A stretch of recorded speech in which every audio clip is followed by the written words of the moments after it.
Good morning. This is Larry Adams again, Channel FSR, Central Illinois. And again, I'm joined with Matt Bennett today, and we're going to discuss a little bit of the May report we got today.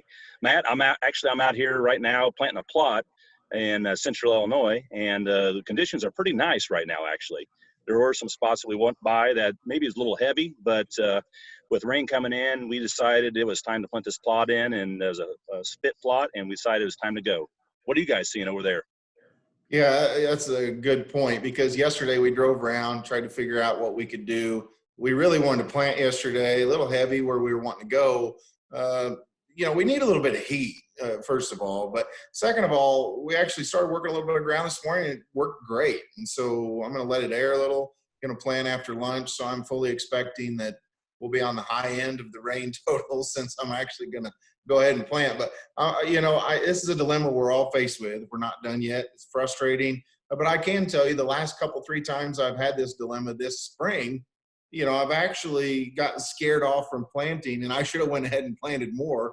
My corn's a little yellow right now, don't get me wrong, but I've got a good stand, and I think I've got the makings that if the weather straightens out, we get a little bit of heat, corn gets down to nitrogen, there's no doubt that we're going to see the chance that we could have a pretty darn nice crop.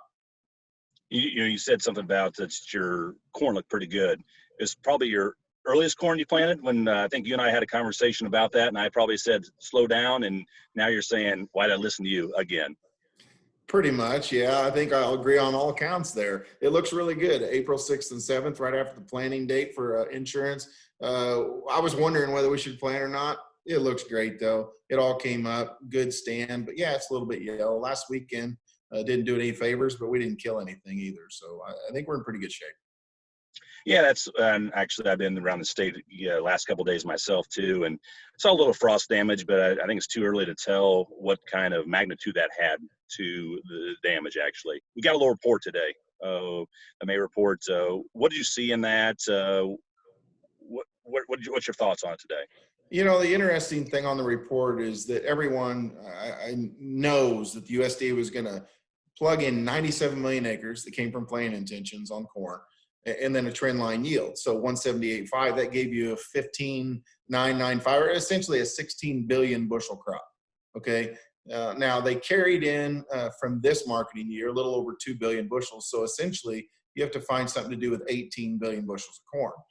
This is something we haven't had to deal with before. And so certainly the most supply that we've ever dealt with. But at the same time, there were folks calling for this carryout to be around 3.8, 3.9 billion bushels. The USDA came in at 332 for next marketing year, which is the crop we're growing now. Okay, so part of the reason that they were able to get that down is that they saw usage was just a little bit better for this crop, which I've been thinking all along was something that they would find. And so, they came up with, let's see, it was 2.098 to come up with the exact number as far as the old crop carryout was concerned.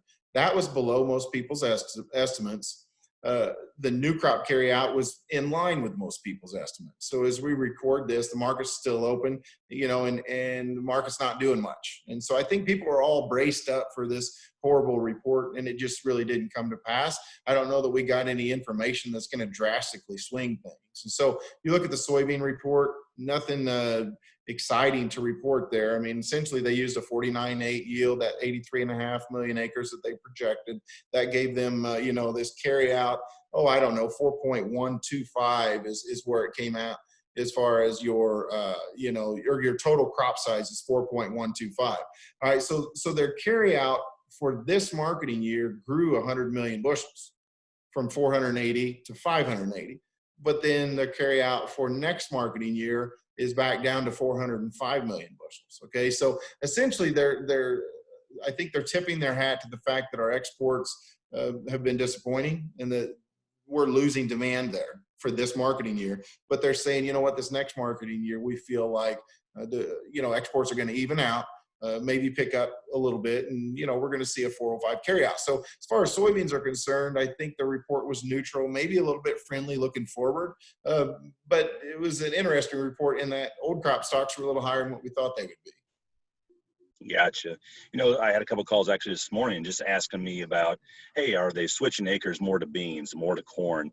And I responded to this gentleman is that, yeah, they probably a little more beans than I had suspected here, last couple of weeks. I thought there'd be more put in the ground. But I think with the early window, they still think they have an optimum chance to maximize their bean yields, right? And with the weather, beans kind of ornery as it's been, people is like, well, I'll just rather plant the beans anyway. But I know since Sunday, guys have been hammering corn in Central Illinois. And so I think we're ahead of obviously last year's planting date. And I think over the 5-year average, I think we're headed too. Wouldn't you agree? Yeah, absolutely. The progress report yesterday or on Monday was, I believe we were at 68%, and so 5-year average is around 55, 56% nationally. And so, you're hearing a ton of folks either in Illinois, especially in Iowa and Nebraska that are finished, some of them with both corn and beans. But at the same time, some of those folks have relayed that they're pretty dry. And so, I guess I'm frustrated that we haven't been able to finish up in my part of the world. But at the same time, we've got plenty of moisture. And I feel pretty good about this transition to a warmer period, which it looks like we're going to see after the storm system moves through, because we do have plenty of moisture. And so I think that could last us a while. Obviously, we'll need more rain. But at the same time, I feel like we're in pretty good shape. Are we looking at a bumper crop at the start? Well, I think we've got the stand, but we certainly had some stress right off the bat. And so it's going to be interesting to see how things evolve as the year goes on. So that gentleman, also the same guy, said, man, I've still got my old corn. Now, I know we've talked about this in the past, given some recommendations. So he said, well, how can I sell my new crop when I still have my old crop? So what would you give? Again, I hear again, we keep saying this, do something, right? And there's still guys are still sitting on their hands, honestly, and not doing a lot. I think they're just, with anticipation, maybe there'll be a rally, and when we actually get the USDA actual acres. Do you see something like that happening? And if not, what can a guy do one simple step maybe right now? You're kind of in no man's land right now today in that a lot of folks had protection in place to protect them if the market plummeted. Okay. And so the market did not plummet today.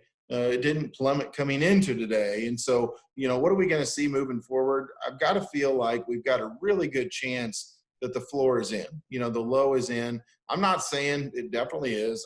There's a much better chance as we speak right now that the low is in, considering this report didn't just knock the daylights out of us. Okay. And so what would a producer do moving forward? I think if you want to sell some corn, that's okay. If you want to participate in some sort of a rally, I want to buy a very, I would say a pretty cheap call option that at least gets me through pollination, because we're entering into a seasonal time frame where you get a rally. Now, about the next 10 weeks, it's well over 50% of the time is when you get the rally. Okay. But if I'm going to sit on all those bushels, obviously that's a penny for penny reward that I get, but I'm also going to be rewarded, if you will, on the downside, penny for penny, if the market goes against me. So I'm okay selling some corn, maybe not all of it, but I'm okay selling some corn. If a guy wants to re-own it, I don't want to spend more than 5 or 6 cents to re-own it on something that gets me through pollination. Now,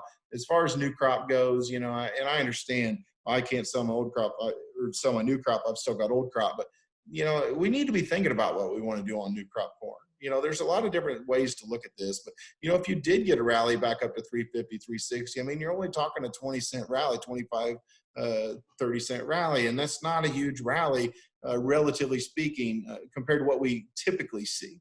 Okay, so if you do get that sort of rally, what are you going to do with it? And so I think selling some corn in there, and then the carry from December corn to July corn has been fluttering around 25 to 30 cents. If you've got corn that you're going to be putting in the bin at home, at some point I'm going to roll that from December to July, and if I've sold corn at 360, then now I've got 390 July corn. And why is that important? Because if I've got corn in the bin at home, the only thing I've got left to do is set the basis. And so those are obviously way better prices than what we're looking at today. But that's certainly a strategy that can help producers use their bins to the best of their ability and be able to maximize return on investment, at a time whenever every penny counts. That's good. That's good. Matt, thanks a lot for that. What's a good way of getting a hold of you in this next few weeks or today or whenever to ask you some more questions and maybe get contacted to you? Yeah, probably the quickest way is just Chief321 on Twitter. You know, I know people that read my newsletter have reached out over the phone. I usually attach my phone number there, but absolutely shoot me a message on Twitter. I'd be glad to get back to anybody with any questions they've got. Well, I appreciate your time again today, Matthew. And if anybody wants to get a hold of myself, it's at AgAdams99 on Twitter also. And we appreciate your time today watching our video.